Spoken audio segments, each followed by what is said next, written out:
Here at Eurovision 365, we are continuing to look at the 7 remaining cities in contention to host Eurovision 2023 on behalf of Ukraine. This time, our gaze turns towards the northeast of England and Newcastle. At the time of recording, Newcastle is 6th in the betting to host the contest we all love so much, with just Sheffield ranking lower than it, according to the bookies at least.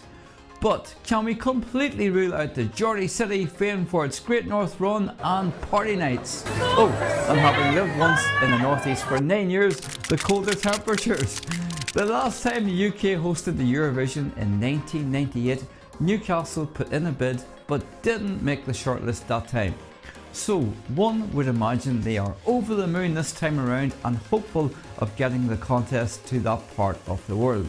Newcastle Gateshead Initiative (NGI) is delivering the bid on behalf of Newcastle City Council. Ian Thomas, Destination Director at NGI, said, "We are incredibly excited to be shortlisted to host the Eurovision Song Contest next year. As a region with collaborative and passionate people at its heart, we are already working with partners across all sectors to ensure we are able to deliver an exceptional event that celebrates Ukraine and its culture to its absolute best." So you can tell from Ian's words that they really want to host the contest next year. The proposed venue for Newcastle is the Utilita Arena, which has a capacity of 11,000 people, which does meet the minimum requirements. However, it hasn't a huge capacity. As previously mentioned, us Eurovision fans know that obtaining tickets to the live shows can be a bit like finding a golden ticket for the chocolate factory. So 11,000 capacity might mean a lot of us struggle to get our hands on the elusive tickets. I'm not trying to knock the arena with this next statement, but unless things have changed since I was there 10 years ago, the acoustics in the arena weren't the best, to say the least. Newcastle is no stranger to hosting large-scale events, a precursor of course to being shortlisted by BBC, and they include the Great North Run, which brings thousands upon thousands of people nationally and internationally onto the streets of the city. The Tall Ships is another event that draws in large crowds.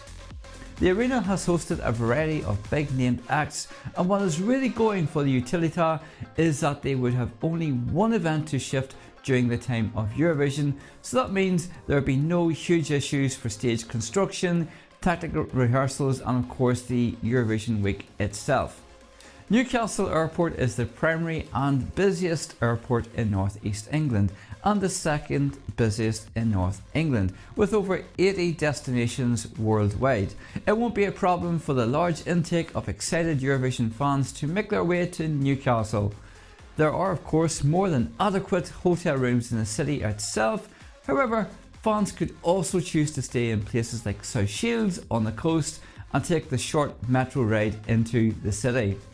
The Geordies like to tell us that they are a hospitable and friendly bunch of people, and there's no denying the nightlife that the city is famous for will feel like an extension of the Euro Club. As far as I remember, no one from Newcastle upon Tyne has represented the UK at the contest. The closest would be Michael Rice from Hartlepool and one of the members from Scooch Killing from South Shields. I don't think it's important for a bidding city to have had previous Eurovision performers hailed from their location. However, there's no denying the impact this can have in enhancing the local enthusiasm and support. If we think about Sonia supporting Liverpool as one example. Logistically, it may be a challenge for BBC to manoeuvre some of the technical equipment etc. that's required for such a large-scale production, but this is the BBC we're talking about, so any challenges would be easily overcome. The Eurovision has never been to the northeast of England before, and with the UK government keen to deliver on its levelling up agenda promise, the northeast might be a key location for the contest to be held, given the influx of travellers and the help this would bring to the local and regional economy. Newcastle may be currently 6th in the betting odds to host next year, but Eurovision 365 of course wishes it every success.